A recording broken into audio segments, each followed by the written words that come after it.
Hello, everyone, and welcome to another episode of Trek Canon. No, it's not a midnight edition. I know it's dark, but it's not a midnight edition. It's an early morning one, but it's a review. It's a review of not only season 4, episode 13, coming home from Star Trek Discovery, but it is also going to be a short review of season 4 as a whole. So, I have my notes with me. It's early morning, people, and so let's just jump right into what we're going to be talking about. Now, I'm going to be jumping around a bit in this particular review, and for those of you who are just joining the video, it's going to be spoilers. So, y'all know how I roll. All right. So if you don't want to be part of the spoiler review, go ahead and stop or pause this video. Take a look at the episode. Come on back and let's do what we always do. Talk about it, man. Talk about it. So here we go. Let's first start off with the episode itself. In this episode, it is the season finale of a 13 episode season. Now, again, I'm coming from the time of when there was 23, 24 episodes in a season, but that's okay. Production costs, la, la, la, la, la, wham, wham, wham. But um, this was the season finale, the 13th episode. And in this particular episode, we come, well, we come more face to face with species 10C. We've developed faster communications with 10C. We have expanded our dialogue with species 10C, and communication is going, communication trading is going well. Um, as far as the communication goes, the type of communication that species 10C utilizes with the pheromones or the farts, with the scents, and then the lights, that's a very interesting way of communicating. Now, it's not as interesting as, say, for instance, the language of Darmok, but it is still interesting in its own right.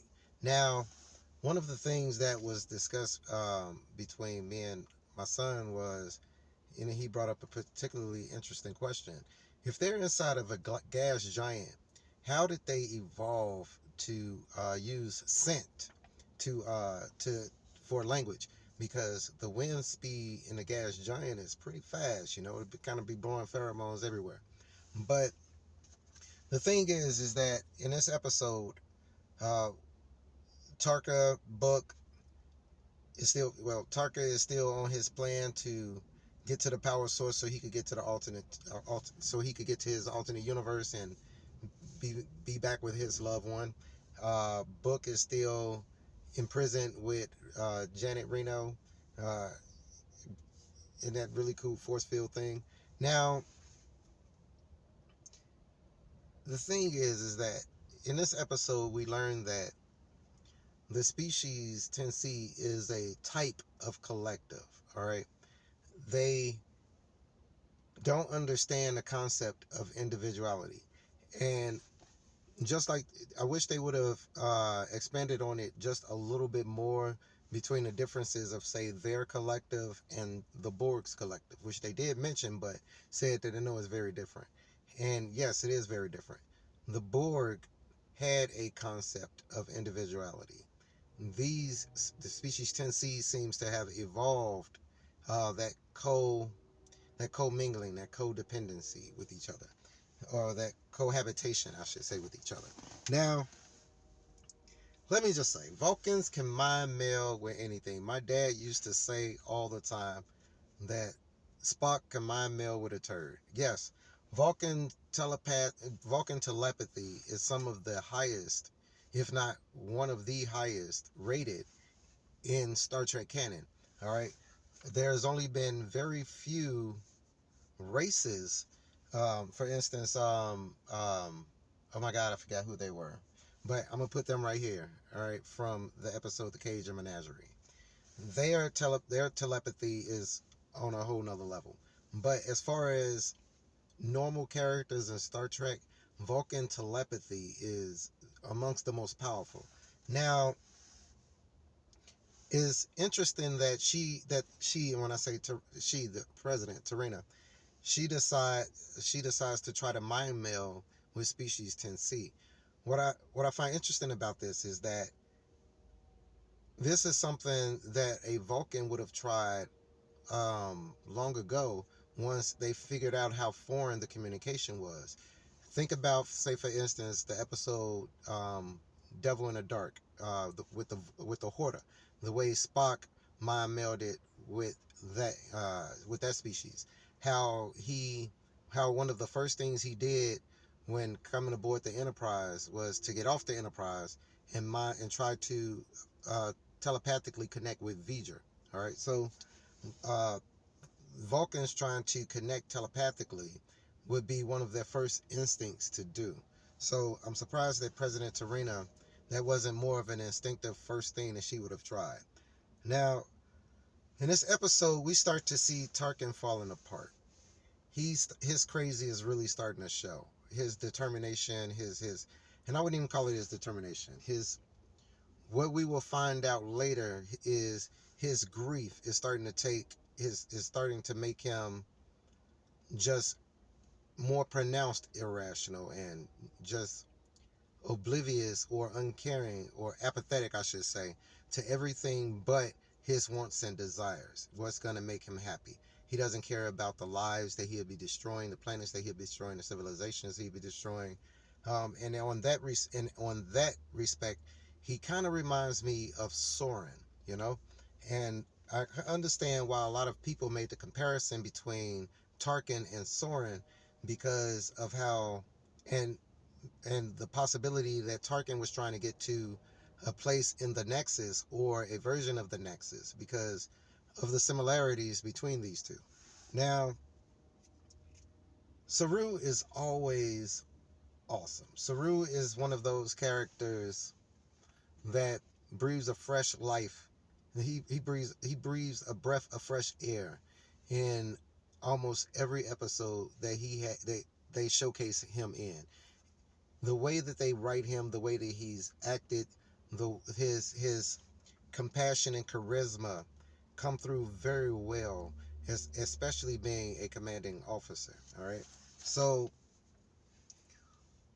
now it was one thing that kind of threw me for a moment in an episode, and that was when they were trying to figure out how to escape the bubble.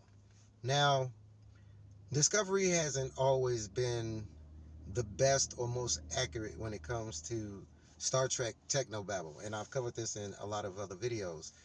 Um, Star Trek technobabble is a technobabble all within itself.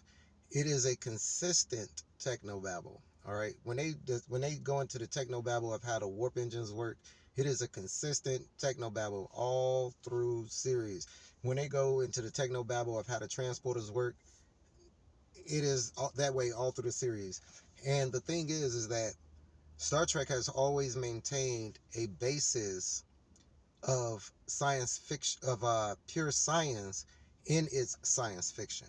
So Gene Roddenberry and the writers of Star Trek were very good at determining where technology will ultimately lead. Okay, the uh, and the apparatuses and the ways of thinking that would and steps that it would take to take us there. And so the technobabble was usually explainable, on point, had some basis in theory and logic, reality. All right, but Discovery kind of strays from that. They kind of take the intelligence level of their audience a little bit for granted. All right, on that particular aspect. So, but the reason I say this is because when they were trying to escape the bubble, they proceeded to say that the spore drive would produce um, a lot of energy, and that's the only thing on board the ship that's that basically would produce the energy required to escape this bubble. And the first thing I thought about was, wait a minute, what about the main navigational deflector dish, right? The main navigational deflector dish is specifically said in the episode. Matter of fact, I think it was Best of Both Worlds. Specifically said in that episode The main navigational deflector dish is designed to channel that much energy without blowing up and destroying things. Matter of fact, the main navigational deflector dish has been used by many starships uh, to do things that would have normally blown out the phaser arrays or the phaser emitters or things of that nature. Okay, it was designed specifically to be that powerful. So I don't know what they were talking about with that one. But another thing that kind of caught my attention in that interaction was Stamets said that the spore drive, it builds up momentum. And I was thinking, okay, well, if the ship built up momentum and it can just instantly appear anywhere in the galaxy riding the mycelial network, that means that the spore drive operates very differently than warping space. If that's the case, if they're building up momentum, I'm not a physicist or anything like that, but if momentum is involved, then time dilation would therefore be involved, right? Like, I think I'm gonna probably have to research this and probably put it somewhere down here, how crazy that is to have thought about that and put that as something that is integral to the spore drive. So, decades to warp home from the galactic barrier or the Great Barrier. Now, we've had several episodes in canon where it was way, way, way, way in the past, which means that, for instance, uh, the Enterprise 1701, her top speed was what, warp six something like that, warp factor six something or whatever. Now, in comparison, warp factor and warp, how it was changed by, say, the time of Next Generation, warp factor 6 was significantly slower than warp 9, like significantly slower. That being said, at warp, it wouldn't take forever to get back from the Great Barrier because they did it in episodes like Where No Man Has Gone Before. What was a few other? Is There No Truth in Beauty? Uh, uh, by any other name. There's been several episodes where they've went to the Great Barrier and came back with significantly less warp capability than modern, and especially thousands of years, 1,000 years in the future, plus warp system. So I find that hard to believe on that. And that's another one of those things where I say the writers don't be really understanding the techno babble. Now, the thing is that they had the opportunity to escape this bubble, but it ran the risk of destroying species 10C. And Burnham thought about it for a second and she decided to go ahead and try it. Now, I call BS on that. And let me tell you why. It has been a known fact in Star Trek canon that Starfleet officers would give up the lives of themselves and their crew before committing genocide on a species. Think about the easiest example of this. Think about how the Borg is a mortal enemy, and how in what was it, Iborg, in that episode, how they had the opportunity to send back that visual virus that would have destroyed the Borg, and how they tussled with that. And the Borg was their mortal enemies, all right? And the decision that they ultimately made not to proceed is several other examples of that in Star Trek. You know what I mean? Where they would give up their lives before committing genocide upon a species. So for Burnham to just think about that for a moment and then just be like, hey, you know what? Um, we're going to stop trying to communicate. We're going to stop trying to find other means, and we're just going to go ahead and do this. I understand the time constraints as far as Earth might have been destroyed. They need to catch a book and everything like that. But I think that should have been written very differently. Now, so so the fleet arrives, including Starfleet Command, which now operates like, I guess, the Atlantis from Stargate. It can warp and do things like that. So they arrive around Earth in Navarre to begin evacuations. and the DMA is coming. Now the thing is that the DMA is about 5 light years in diameter. 5 light years eclipses our solar system. So, what did the fleet think it was going to do by asking Earth to raise its shields and then surround the planet to try to avert the DMA? What did they think? How did they think they were going to slow it down? You know, something that's 5 light years across. How did they think that they were going to do that with that level of shielding on such a small scale? I was very fascinated about that. So they mentioned the USS Mitchell.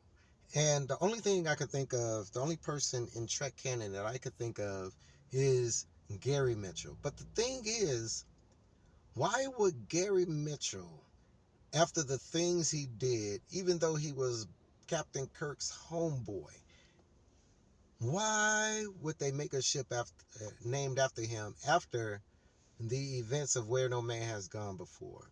What would be their motivation for doing such a thing? You know what I mean? Like, unless Kirk gave a very inaccurate account of what happened to these two people during that particular mission, he shouldn't have had a ship. You know what I mean? Um, it was nice to see Tilly. Tilly! It was nice to see Tilly back. Um, Tilly had a great role in this episode. The way that, you know, Tilly's growth from the beginning of the series itself to now is so great. You know, she matures so much, but still kept so much of her core that made her lovable, and that made us root for her. You know, they found a perfect blend between the Tilly that the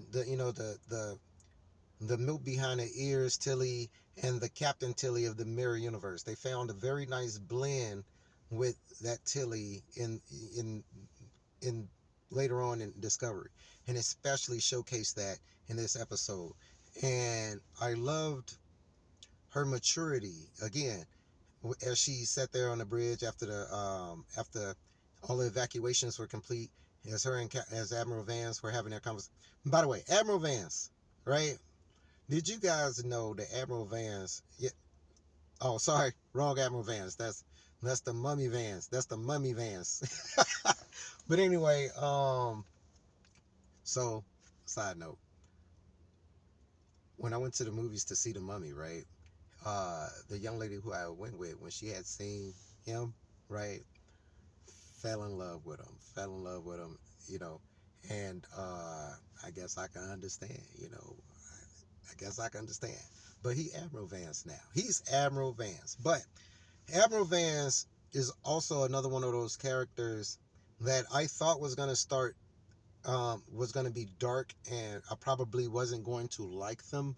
But Admiral Vance shaped up to be a very personable, charismatic, yet professional individual. And he played a very good part in this season. So let's continue on. Now, we talk about Tarina, and we find out that's her first name, and it's a really cool Vulcan. Vulcan women always have really cool first names. Well, not always, because Savick sound wrong. Savick. Anyway, um, Tarina in the beginning of this episode, and we found a little that it was kind of going this way in the last episode, was starting to keep her distance from Saru, and Saru's trying to figure out why. Was it something that was going on with him? And in this episode, we find out that basically she doesn't want to form connections because of the possibility of what may happen. All right. And I love Saru, man. The way Saru responds to that in this episode, it was two things that kind of stood out. It was several quotes in this episode that stood out, but it was two mirror quotes that kind of stood out. Tarkin's belief that end of all, that the only end of love is loss, is grief, you know, and that is one way of looking at it. But the way that Saru looked at it, and I prefer Saru's way of looking at it, was that opening ourselves up to that possibility and a possibility of that hurt makes us better people. You know, it makes us form those connections and admire and believe in, and what's the word that I should say? Have more. We feel those connections deeper. All right, and of course you feel the loss deeper, but it still makes us who we are. I need my pain, as Kirk would say. But the thing is that the president of Earth, the president of United Earth. Look, when they opened up, when that shuttle doors opened up, and I seen who it was that was the president of the United Earth, I had to clap. My home girl, Stacey Abrams. All right, Stacey Abrams, president of United Earth in Star Trek. And we already know that Stacey Abrams is a fan of Star Trek. It's a well-known fact that Stacey Abrams is a fan of Star Trek. So it was awesome to see her get that credit and have that ability. You know, I would personally, I would have nerded out. I'd have just been smiling, like she was, smiling continuously. You know, that was really cool. Now, I have a new phrase that I'm going to begin to say. And one of the phrases, there are phrases in Star Trek that every Trekkie knows. Live long and peace and long life, and live long and prosper. Kapla, today is a good day to die. Darmok and Jalad, Etanagra. All right. And this is the new one that I'm going to add. Gakoni Yakwan. Gakoni Yakwan. And that's something Book said is a greeting of their world. And it is so beautiful. And the translation was basically, we've parted 100 times before. May we meet again to part 100 times more. All right. And I think I might put that at the beginning of this particular Trek Canon review. But we've parted 100 times before. May we meet again to part 100 times more. Gakoni Yakwan. Gakoni Yakwan, people. So I think the overall theme of this season was very interesting. It dealt with loss, broken connections, and how to reconnect. All right. And for so many of us, those things are so hard to do, yet so necessary for us as individuals and as a society. And I'm not going to get preachy, but I think that that was a great theme of this particular season. Now, do I think that the season was slow and then rushed? Yes. Okay. I think that a lot of the things that happened from episode 11 down to 1 um, was mostly filler, and they could have, since the theme was what the theme was, they could have included 10C a lot more early on and included them somehow into that particular theme of the season. But the theme of the season was still felt, and I admire them for that. Um, you know, I really enjoy this season 4 of Discovery. It was a far better season than season 1, 2, and 3. All right. Um, I really enjoyed it. So, what did you guys think of the season, this particular season, season 4? What did you guys think of the episode? All right, going home. What did you guys think of Species 10C and how alien they were, and how alien they looked? All right, their ability to reconstitute. I ain't gonna say reconstitute because they intercepted the signal, and look, let me tell you something. When I was not expecting that. For a while, I was expecting something like that to happen, but I think my internal it passed the time for whereas that would have been book would have been brought back being something that happened.